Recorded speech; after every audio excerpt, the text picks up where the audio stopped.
ज़माना कदीम में सरसब्ज पहाड़ियों और चमकते दरियाओं की एक सल्तनत में एक कम उम्र शहजादा रहता था। वो निहायत ज़हीन, मेहरबान और सबका पसंदीदा था। मगर उसके दिल में एक ऐसी ख्वाहिश बसी हुई थी जो कभी मांद ना पड़ी। वो एक सच्ची प्रिंसेस से शादी करना चाहता था। अब तुम पूछोगे, आखिर सच्ची प्रिंसेस क्या होती है? आखिर सब प्रिंसेसेस ही तो ताज पहनती हैं, कीमती लिबास ओढ़ती हैं, सुनहरे रथों में बैठती हैं और शाही ज़ियाफ़तों में मुस्कुराती हैं।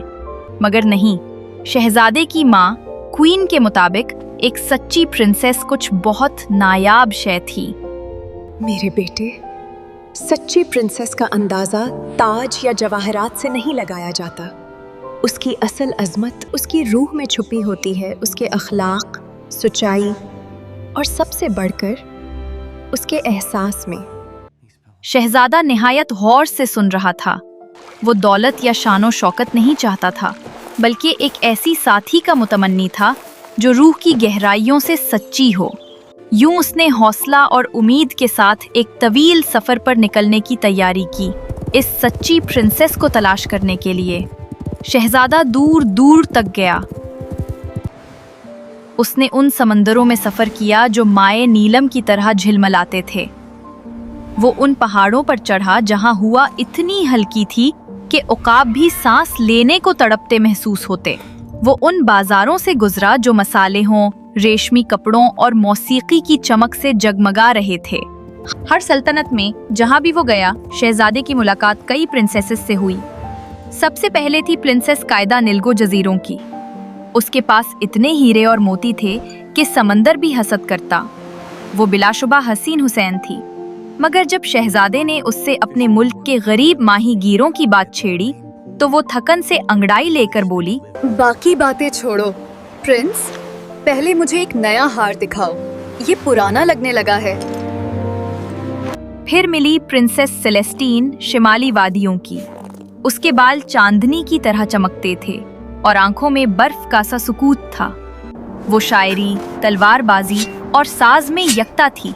मगर जब शहजादे ने उसके दिल की गहराई महसूस की तो वहां खामोशी थी, जैसे एहसास की जगह गुरूर ने ले ली हो। फिर आई प्रिंसेस लियोरा रेगजारों की। वो हंसी जिससे फिजा गूंज उठी, जिंदा दिल, शूख और जरी। मगर जब शहजादे ने नरमी से कहा, तुम्हें जेवरात से ज्यादा रोशनी पसंद होनी चाहिए, तो वो बरहम होकर बोली, प्रिंसेस को जेवरात ही जचते हैं, सादगी नहीं। यूं शहजादा बार बार मायूस होता गया। शायद अब दुनिया में कोई सच्ची प्रिंसेस बाकी न रही थी। एक तवील साल की तलाश के बाद वो खाली हाथ अपने वतन लौट आया। साथ थी सिर्फ यादों की एक गठड़ी और दिल जो अब पहले से ज्यादा बोझल था। इब्तिदाई तौर पर शहजादे की वापसी जश्न का बाइस बनी।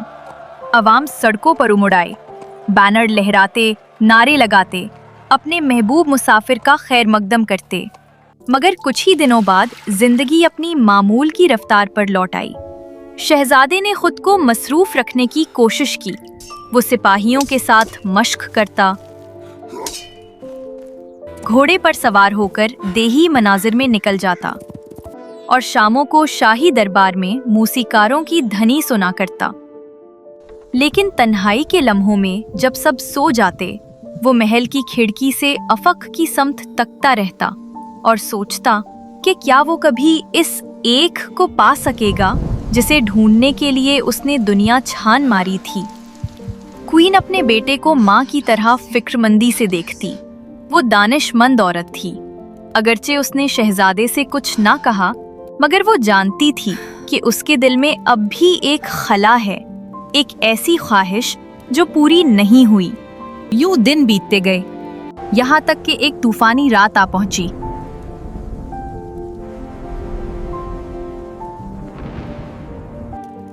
शहजादा और क्वीन आग के करीब बैठे। बाहर से तेज हवा और बारिश की गरज महल की दीवारों से टकरा रही थी। इतने में दरवाजे पर दस्तक हुई। पहरेदार हैरान रह गए, ऐसी रात में कौन बाहर हो सकता है? मगर दस्तक फिर सुनाई दी। इस बार ज्यादा बेताबी से। Open the door now. Queen ने इशारा किया कि दरवाजा खोला जाए, और जब दरवाजा खुला तो बारिश में भीगी एक नौजवान औरत सामने खड़ी थी। उसने कांपती आवाज में कहा, मैं एक प्रिंसेस हूँ, बराहे करम मुझे इस तूफान से पनाह दे। उसका नाम था प्रिंसेस इलारा। वो एक दूर दराज सल्तनत से आई थी, जहां उसके वालिद का तख्त एक लालची कजन के खतरे में था। अपनी रियाया को महफूज रखने के लिए उसके वालिदैन ने उसे खुफिया तौर पर यहाँ भेज दिया था, मगर रास्ते में डाकुओं ने उसके काफिले पर हमला कर दिया। वो अकेली रह गई, जंगलों और वादियों में भटकती रही, यहाँ तक कि तकदीर और तूफान ने इसे शहजादे के महल तक पहुँचा दिया। एक प्रिंसेस हो तुम कहती हो? ये दावी तो बहुत सी लड़कियां करती हैं। मेरे पास अब कुछ नहीं बचा सिवाय अपने नाम और अपने हौसले के। आप यकीन करें या ना करें, मैं खुद को बदल नहीं सकती। उसी रात क्वीन ने एक आजमाइश तैयार की। बिस्तर के नीचे एक छोटा सा मटर दाना रख दो और उसके ऊपर 20 गदे और 20 नर्म बिस्तर बिछा दो। ये बिस्तर इतना बुलंद हो गया कि एलारा को उस पर चढ़ने के लिए सीढ़ी इस्तेमाल करनी पड़ी।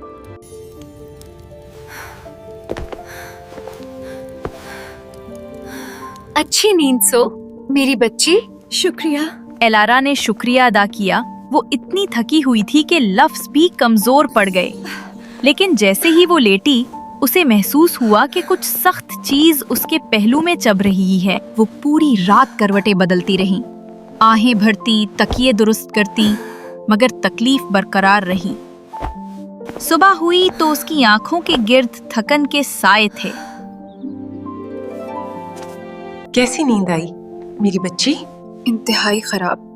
बिस्तर में कोई सख्त चीज थी आगा, सारी रात आंख ना लगी। शहजादे और क्वीन ने एक दूसरे की तरफ मानी खेज नजर से देखा।